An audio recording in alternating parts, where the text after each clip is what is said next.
Dans un petit village reculé, niché au cœur d'une forêt dense et lugubre, vivait une sorcière maléfique nommée Morgate. Avec ses cheveux noirs comme la nuit et ses yeux perçants, Morgate régnait par la peur et la terreur, utilisant ses pouvoirs maléfiques pour tourmenter et tuer les habitants du village. Elle n'avait ni remords ni compassion, seulement un désir insatiable de dominer. Chaque fois qu'elle faisait une nouvelle victime, elle jetait un regard méprisant sur les survivants. Et proclamait d'une voix glacialement assurée, « Il n'y a personne sur cette terre qui puisse me faire face et m'éliminer. » Morgate était non seulement cruelle mais aussi extrêmement orgueilleuse. Sa confiance en ses pouvoirs était telle qu'elle n'imaginait pas un seul instant que sa fin puisse approcher. Elle se nourrissait de la peur qu'elle suscitait, tirant sa puissance des âmes tourmentées de ses victimes. Le village, désespéré et brisé, commençait à perdre espoir. Cependant, une prophétie ancienne murmurée parmi les villageois promettait qu'un jour viendrait un être capable de détruire Morgate.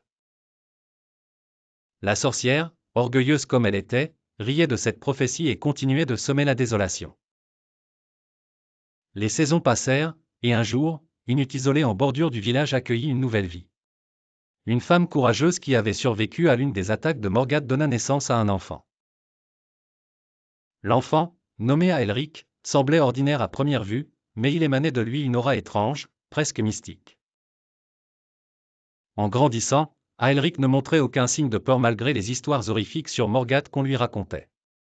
Ses yeux brillaient d'une lumière intérieure qui déconcertait la sorcière chaque fois qu'elle croisait son regard. Morgate décida d'agir avant que cette lumière ne devienne une menace. Elle se rendit à la hutte une nuit, prête à tuer l'enfant dans son sommeil.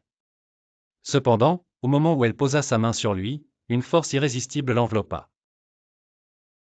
Une lumière brillante jaillit d'Aelric, la brûlant de l'intérieur. Morgate tenta de résister, hurlant de rage et de douleur, mais c'était inutile.